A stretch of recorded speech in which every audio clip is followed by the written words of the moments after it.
Hello friends, कैसे हैं आप सब लोग। आई होप आप सब लोग बिल्कुल ठीक होंगे। चलिए शुरू करते हैं आज की क्लास। आज की क्लास में डिस्कस करेंगे विकास के सिद्धांत। एक टॉपिक है जो कि बहुत ही इंपॉर्टेंट टॉपिक है और इस टॉपिक से हमेशा 1 से 2 नंबर के क्वेश्चन हमेशा एग्जाम में पूछे जाते हैं। तो बहुत ही इंपॉर्टेंट टॉपिक है, शुरू से लास्ट तक देखिएगा ताकि जितने भी क्वेश्चन हैं सभी जो है आपके क्लियर हो जाएँ, ठीक है। और ये ऐसे क्वेश्चन हैं जो कि पिछले कई वर्षों में पूछे गए हैं, तो बहुत ही इंपॉर्टेंट क्वेश्चन है। इसको जो है बहुत ध्यान से देखिएगा, ठीक है। देखते हैं आज की क्लास का पहला क्वेश्चन क्या है। पहला क्वेश्चन है कि इनमें से कौन सा विकास का सिद्धांत नहीं है। बताना कि कौन सा ऐसा सिद्धांत है जो कि विकास का सिद्धांत नहीं है, ठीक है। पहला ऑप्शन देखते हैं कि विकास जीवन पर्यंत होता है। दूसरा है विकास परिवर्त्य होता है। तीसरा है विकास आनुवंशिकता के द्वारा प्रभावित होता है। ये दोनों गलत होगा, के द्वारा प्रभावित होता है। और चौथा है विकास सार्वभौमिक है तथा सांस्कृतिक संदर्भ इससे प्रभावित नहीं करते हैं, ठीक है। तो आप सभी को पता है कि जो विकास का सिद्धांत है वो है कि विकास जीवन पर्यंत चलता रहता है, तो ये बिल्कुल सही है। दूसरा है कि विकास परिवर्त्य होता है, यानी कि विकास जो है परिवर्तित होता रहता है, तो ये ऑप्शन भी बिल्कुल सही है। तीसरा है कि विकास जो है आनुवंशिकता के द्वारा प्रभावित होता है, ये भी ऑप्शन आपका सही है, ठीक है। फोर्थ ऑप्शन दिया है कि विकास सार्वभौमिक है तथा सांस्कृतिक संदर्भ इससे प्रभावित नहीं करते हैं, ये आपका नेगेटिव है और यही ऑप्शन आपका सही होगा, ठीक है। नेक्स्ट क्वेश्चन देखते हैं कि विकास का कौन सा सिद्धांत बताता है कि गामक कौशलों का विकास शरीर के मध्य से आरंभ होकर शरीर के सिरों की ओर बढ़ता है, ठीक है। यानी कि जो विकास जो है शरीर के मध्य से बीच से जो आरंभ होकर शरीर के सिरों की ओर, यानी कि जो बीच से जो है आरंभ होकर सिर की तरफ जो बढ़ता है उस विकास को क्या कहते हैं, ठीक है। पहला ऑप्शन है अधोगामी, दूसरा है घुमावदार, तीसरा है शीर्षगामी और चौथा है विशिष्टता, ठीक है। तो जो विकास जो है शरीर के मध्य से आरंभ होकर शरीर के सिरों की ओर बढ़ता है उसको हम अधोगामी कहते हैं। तो यहाँ पे इसका पहला ऑप्शन आपका सही होगा, ठीक है। नेक्स्ट क्वेश्चन देखते हैं कि बच्चों के विकास का क्रम कैसे होता है। जो बच्चों का विकास होता है उसका क्रम कैसे होता है। सामान्य से विशिष्ट की ओर होता है, पैरों से सिर की ओर होता है, अमूर्त से मूर्त की ओर होता है या फिर हाथ पैर से केंद्र की ओर होता है, ठीक है। तो जो बच्चों का विकास का क्रम होता है वो सामान्य से विशिष्ट की ओर होता है, तो इसका पहला ऑप्शन यहाँ पे सही होगा। पैर से सिर की ओर नहीं होता बल्कि सिर से पैर की तरफ होता है। अमूर्त से मूर्त की ओर नहीं होता बल्कि मूर्त से अमूर्त की ओर होता है, ठीक है। और हाथ पैर से केंद्र की ओर नहीं होता, तो ये ऑप्शन आपका गलत है। यहाँ पे पहला ऑप्शन सही होगा कि जो बच्चों का विकास का क्रम है वो सामान्य से विशिष्ट की ओर होता है, ठीक है। तो पहला ऑप्शन यहाँ पे आपका सही होगा। नेक्स्ट क्वेश्चन देखते हैं। नेक्स्ट क्वेश्चन देखते हैं कि एक बच्चा पहले अपने हाथ से बड़ी चीज़ों को पकड़ना सीखता है, उसके बाद चिमटी का उपयोग करके मटर उठाना सीखता है। यह उदाहरण विकास के किस सिद्धांत को दर्शाता है। यानी कि सबसे पहले वो जो है अपने हाथ से बड़ी चीज़ों को पकड़ना सीखता है, उसके बाद चिमटी का उपयोग करता है और छोटी छोटी जो वस्तुएं होती हैं जैसे कि मटर का दाना है उसको उठाने की कोशिश करता है। तो ये जो उदाहरण है वो विकास के किस सिद्धांत को दर्शाता है ये बताना है। पहला है संरक्षण, दूसरा है शीर्षगामी, तीसरा है सीप दूराभिमुख, चौथा है साम्य धारण। तो ये जो कोई भी बच्चा जो है अगर हाथ से बड़ी चीज़ों को सबसे पहले पकड़ना सीखता है, उसके बाद चिमटी का उपयोग करके छोटी छोटी वस्तुओं को पकड़ना सीखता है जैसे कि मटर का दाना हो गया या और छोटी छोटी वस्तुएं होती हैं, तो ये जो है उदाहरण विकास के सिद्धांत का जिस सिद्धांत का उदाहरण है वो है आपका सीप दूराभिमुख, ठीक है। तो थर्ड ऑप्शन आपका यहाँ पे सही होगा। नेक्स्ट क्वेश्चन देखते हैं कि बाल विकास के सिद्धांतों के संदर्भ में निम्न में से कौन सा कथन सही है, ठीक है। बताना है कि जो बाल विकास का सिद्धांत है उसके संदर्भ में इसमें से जितने भी ऑप्शन दिए हुए हैं इसमें से कौन सा ऑप्शन आपका सही है, ठीक है। पहला देखते हैं कि विकास पूर्णतः संख्यात्मक है और इसे सटीक रूप से मापा जा सकता है।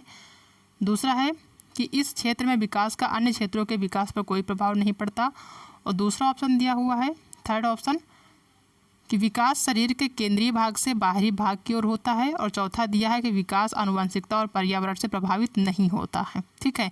तो इसमें आपका जो है 3 इसमें निगेटिव है और आपका एक पॉजिटिव, यानी कि एक आपका सही है। वो बताना है आपका कि कौन सा सही है, ठीक है। तो पहला दिया हुआ कि विकास पूर्णतः संख्यात्मक है और उसे सटीक रूप से मापा जा सकता है, तो ये ऑप्शन बिल्कुल गलत है। जो विकास है उसको मापा नहीं जा सकता। दूसरा है कि इस क्षेत्र में विकास का अन्य क्षेत्रों के विकास पर कोई प्रभाव नहीं पड़ता, बिल्कुल गलत है, प्रभाव पड़ता है।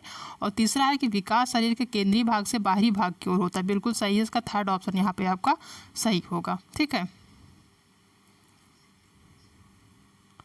नेक्स्ट क्वेश्चन है कि निम्न में से कौन सा बाल विकास का एक सिद्धांत नहीं है, यानी कि निगेटिव बताना। 4 जो सिद्धांत दिए हुए हैं इसमें से बताना कि कौन सा एक सिद्धांत नहीं है। पहला है विकास के सभी क्षेत्र महत्वपूर्ण हैं, बिल्कुल सही है कि जो विकास का क्षेत्र होते हैं वो सभी क्षेत्र महत्वपूर्ण हैं। दूसरा है कि सभी विकास परिपक्व तथा अनुभव की अंतःक्रिया का परिणाम होते हैं, ठीक है, तो ये भी ऑप्शन बिल्कुल सही है कि जो सभी विकास होते हैं वो परिपक्वता तथा अनुभव की जो अंतःक्रिया होती है उसके परिणाम होते हैं। तीसरा दिया हुआ है कि सभी विकास तथा अधिगम एक समान गति से आगे बढ़ते हैं, बिल्कुल नहीं, ये ऑप्शन आपका गलत होगा। जो विकास होता है या सीखने की जो प्रक्रिया होती है, अधिगम होता है, वो आपकी उसकी जो गति होती है उसका एक समान नहीं होता है। इसकी जो गति है वो घटती बढ़ती रहती है, ठीक है, कभी जो है सामान्य रहती है, कभी बढ़ जाती है, कभी घट जाती है, तो ये घटती बढ़ती रहती है, ना कि एक समान रहती है। तो ये ऑप्शन आपका निगेटिव है और आपका यही ऑप्शन सही होगा, ठीक है, थर्ड ऑप्शन सही है।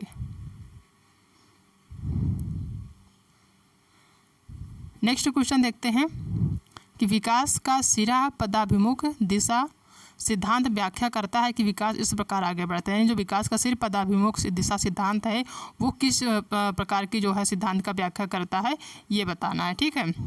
पहला भिन्नों से एकीकृत कार्यों की ओर, दूसरा है सिर से पैरों की ओर, तीसरा है ग्रामीण से शहरी क्षेत्रों की ओर, चौथा है सामान्य से विशिष्ट कार्यों की ओर। तो यहाँ पे दिया हुआ है सिर पदाभिमुख, इसका मतलब ही होता है पहले सिर फिर पद यानी कि पैर, तो सिर से पैर की ओर जो विकास होता है वो जो है सिर पदाभिमुख दिशा के सिद्धांत की व्याख्या करता है। तो यहाँ पे सेकेंड ऑप्शन सही होगा, ठीक है। नेक्स्ट क्वेश्चन है कि विकास कभी ना समाप्त होने वाली प्रक्रिया है, यह विचार किससे संबंधित है, कौन से सिद्धांत से संबंधित है कि विकास कभी ना समाप्त होने वाली प्रक्रिया यानी कि निरंतर चलने वाली प्रक्रिया है, ठीक है। तो इसका पहला ऑप्शन देखते हैं अंतः संबंध सिद्धांत से, दूसरा है निरंतरता के सिद्धांत से, तीसरा है एकीकरण के सिद्धांत से और चौथा अंतः क्रिया के सिद्धांत से, ठीक है। तो जो विकास है वो कभी ना समाप्त होने वाली प्रक्रिया यानी कि वो निरंतर चलने वाली प्रक्रिया है, व्यक्ति के जन्म से पहले से ही प्रारंभ हो जाती है विकास और मृत्यु के जो है मृत्यु तक उसकी जो है प्रक्रिया चलती रहती है, तो ये निरंतर चलती रहती है, तो ये निरंतरता के सिद्धांत से संबंधित है। तो सेकंड ऑप्शन यहाँ पे आपका सही होगा, ठीक है। नेक्स्ट क्वेश्चन देखते हैं कि बालक के व्यक्तित्व के सर्वांगीण विकास के लिए यह आवश्यक है कि बालक के डैश की जानकारी शिक्षक के पास होनी चाहिए यानी हो, ठीक है। पहला है मित्र, दूसरा है व्यवहार, तीसरा है माता पिता और चौथा है कक्षा के साथियों यानी कक्षा के जो मित्र होते हैं, ठीक है। यानी बालक के व्यक्तित्व का जो सर्वांगीण विकास है, अगर उसको बालक के व्यक्ति का सर्वांगीण विकास करना है तो जो एक अध्यापक है उसको जो है बालक की कौन सी चीज़ें हैं जो कि जाननी जरूरी होती है वो जाननी चाहिए, ठीक है। तो मित्र नहीं होता बल्कि इसका होता बिहेवियर यानी कि व्यवहार। हर जो है टीचर को जानना चाहिए कि जो बच्चा उनके क्लास में पढ़ रहा है उसका बिहेवियर कैसा, उसका व्यवहार कैसा, ताकि उसके व्यक्तित्व का सर्वांगीण विकास किया जा सके, ठीक है। तो सेकंड ऑप्शन यहाँ पे आपका सही होगा। नेक्स्ट क्वेश्चन है कि बाल विकास के विभिन्न आयामों की जानकारी शिक्षकों के लिए क्यों आवश्यक है, यानी जो बाल विकास है उसके जो आयाम है उसकी जानकारी विभिन्न जो शिक्षक हैं उनके लिए क्यों आवश्यक है ये बताना है, ठीक है। पहला ऑप्शन है बालक की समस्याओं का निदान करने के लिए, दूसरा है बालक के लिए उपयुक्त शिक्षण विधि अपनाने के लिए, तीसरा है बालक के लिए उपयुक्त शैक्षिक वातावरण के निर्माण के लिए। बिल्कुल सही है, यहाँ पे तीनों जो ऑप्शन है वो बालक के लिए हैं, यानी जो बालक है उनकी समस्याओं का निदान करने के लिए, तो ये ऑप्शन भी सही है।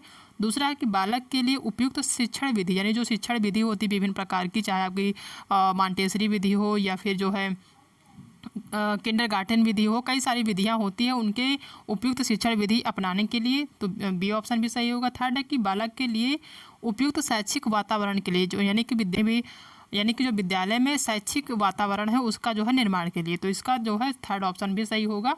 तो यहाँ पे केवल ए, केवल बी, केवल सी नहीं होगा, बल्कि इसका फोर्थ ऑप्शन, ये सभी ऑप्शन यानी फोर्थ ऑप्शन सही होगा, ठीक है। नेक्स्ट क्वेश्चन देखते हैं कि निम्नलिखित में से कौन बालक के विकास को प्रभावित करने वाला आंतरिक कारक है, ठीक है, यानी कि इंटरनल जो कारक है वो है। पहला है बुद्धि, दूसरा है शारीरिक कारक होगा यहाँ पे, ठीक है, शारीरिक कारक, तीसरा है आनुवांशिक गुण। तो जो बालक का विकास है उसको जो प्रभावित करने वाले आंतरिक यानी कि जो इंटरनल रीजन्स हैं, कारण है, वो होता है आपका बुद्धि, शारीरिक कारक और तीसरा आनुवांशिक गुण, ठीक है। ये तीनों चीज़ें जो है प्रभावित करती हैं बालक के विकास के लिए, ठीक है। तो इसमें ऑप्शन देखते हैं केवल ए और बी, केवल सी और चौथा है ये सभी, तो ये तीनों चीज़ें आपकी जो है प्रभावित करती हैं, तो फोर्थ ऑप्शन आपका सही होगा। नेक्स्ट क्वेश्चन है कि बाल विकास का कौन सा सिद्धांत यह बताता है कि एक बालक पहले पूरे हाथ को, फिर उंगलियों यानी कि अंगुलियों को, और फिर हाथ और अंगुलियों को एक साथ चलाना सिखाता है। यह कौन सा सिद्धांत है जिसमें बच्चा सबसे पहले पूरे हाथ को हिलाने की कोशिश करता है, फिर अंगुलियों को, और फिर हाथ और अंगुलियों दोनों को जो है एक साथ चलाना सीखता है? तो वो कौन सा सिद्धांत है?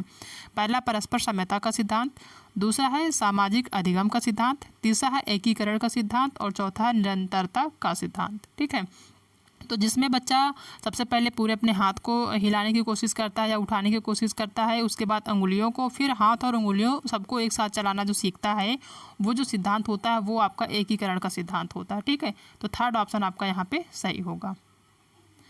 नेक्स्ट क्वेश्चन है कि बाल विकास का निम्न में से कौन सा सिद्धांत यह बताता है कि बालक सबसे पहले अपने सिर और भुजाओं की गति पर नियंत्रण करना सीखता है और उसके बाद अपने पैरों को? ठीक है, यानी कोई भी बच्चा सबसे पहले सिर और भुजाओं की जो गति होती है उस पर नियंत्रण करना सीखता है, उसके बाद अपने पैरों पर, यानी जो पैर हैं वो जो है उस पर नियंत्रण करता है। यानी कि जो बच्चे जो है अपना सबसे पहले सिर उठाने की कोशिश करते हैं, या जो है जैसे सिर बहुत ज़्यादा उठा रहे हैं तो उसको जो है नियंत्रण कर लेते हैं, जो उनकी जो हाथ होते हैं, भुजाएँ होती हैं, उनकी जो गति होती है उन पर नियंत्रण कर लेते हैं, उसके बाद अपने पैरों को संभालने की कोशिश करते हैं। तो ये कौन सा सिद्धांत होता है? पहला है विकास क्रम की एकरूपता का सिद्धांत, दूसरा है परस्पर संबंध का सिद्धांत, तीसरा है विकास की दिशा का सिद्धांत, और चौथा है एकीकरण का सिद्धांत। तो ये जो सिद्धांत है वो होता है आपका विकास की दिशा का सिद्धांत। इसका थर्ड ऑप्शन यहाँ पे सही होगा कि जो बच्चा सबसे पहले अपने सिर, भुजाओं यानी कि अपने हाथों की जो गति होती है उस पर नियंत्रण करना सीखता है, उसके बाद अपने पैरों को संभालता है, तो वो होता है विकास की दिशा का सिद्धांत। थर्ड ऑप्शन आपका यहाँ पे सही होगा। नेक्स्ट क्वेश्चन है कि बाल विकास का कौन सा सिद्धांत यह बताता है कि जिन बच्चों में औसत से अधिक वृद्धि होती है वे शारीरिक, सामाजिक एवं संवेगात्मक विकास में भी काफ़ी आगे बढ़े हुए पाए जाते हैं? ठीक है, यानी कि ऐसा सिद्धांत जो है बताना है जिसमें बच्चे औसत से अधिक, यानी उनकी लंबाई ज़्यादा बढ़ जाती है। ठीक है, और वे शारीरिक, सामाजिक और संवेगात्मक विकास में भी काफ़ी आगे बढ़े होते हैं। तो वो यह जो है सिद्धांत किसके अकॉर्डिंग होता है ये बताना है। पहला है, तो ये जो विकास होता है किस सिद्धांत के अकॉर्डिंग होता है जिसमें बच्चा शारीरिक, सामाजिक और संवेगात्मक विकास में भी काफ़ी आगे बढ़ जाते हैं लंबाई के साथ साथ? ठीक है, तो ये सिद्धांत बताना है। पहला है परस्पर संबंध का सिद्धांत, दूसरा है विकास क्रम की एकरूपता का सिद्धांत, तीसरा है एकीकरण का सिद्धांत, और चौथा है विकास की दिशा का सिद्धांत। तो ये होता है आपका परस्पर संबंध का सिद्धांत। पहला ऑप्शन यहाँ पे सही होगा, जिसमें बच्चा जो है उसकी जो लंबाई है, जैसे उसमें उसके घर के जो पेरेंट्स होते हैं उनकी लंबाई बहुत ज़्यादा नहीं होती, लेकिन बच्चे की लंबाई बढ़ जाती है। ठीक है, और वे शारीरिक, सामाजिक एवं संवेगात्मक विकास में भी आगे बढ़ते हैं अपने पेरेंट्स के अकॉर्डिंग, यानी कि उनके घर का एटमॉस्फेयर नहीं है उसके बाद भी वो जो है इन सभी चीज़ों में आगे बढ़े होते हैं। तो वो बताना है। ठीक है, तो जो इन सभी चीज़ों में सबसे आगे बढ़े होते हैं वो होता है परस्पर संबंध का सिद्धांत। तो पहला ऑप्शन यहाँ पे आपका सही होगा। ठीक है, नेक्स्ट क्वेश्चन देखते हैं कि निम्नलिखित में से कौन सा सिद्धांत यह बताता है कि बालकों का विकास उनकी वैयक्तिकता के अनुरूप होता है? ठीक है, वो ऐसा सिद्धांत बताना है जिसमें बालकों का विकास उनकी वैयक्तिकता के अनुरूप होता है। पहला ऑप्शन है वैयक्तिक अंतर का सिद्धांत, दूसरा है निरंतरता का सिद्धांत, तीसरा है विकास क्रम की एकरूपता का सिद्धांत, और चौथा परस्पर संबंध का सिद्धांत। ठीक है, तो यहाँ पे इस वैयक्तिकता के अनुरूप होता है, इसका मतलब कि वैयक्तिक अंतर का सिद्धांत कहलाता है। ठीक है, तो पहला ऑप्शन यहाँ पे आपका सही होगा। तो ये सारी क्वेश्चन थे जो कि हमने आज की क्लास में डिस्कस किया, और ये सारे क्वेश्चन बहुत ही इंपॉर्टेंट है। आई होप कि आप सबको आज की क्लास पसंद आई होगी। अगर आज की क्लास पसंद आई तो वीडियो को लाइक करिएगा, अपने दोस्तों में शेयर करिएगा। अगर आप चैनल पर नए हैं तो चैनल को सब्सक्राइब करना बिल्कुल भी मत भूलिएगा। मिलते हैं नेक्स्ट क्लास में एक नई टॉपिक के साथ, तब तक अपना ध्यान रखिएगा।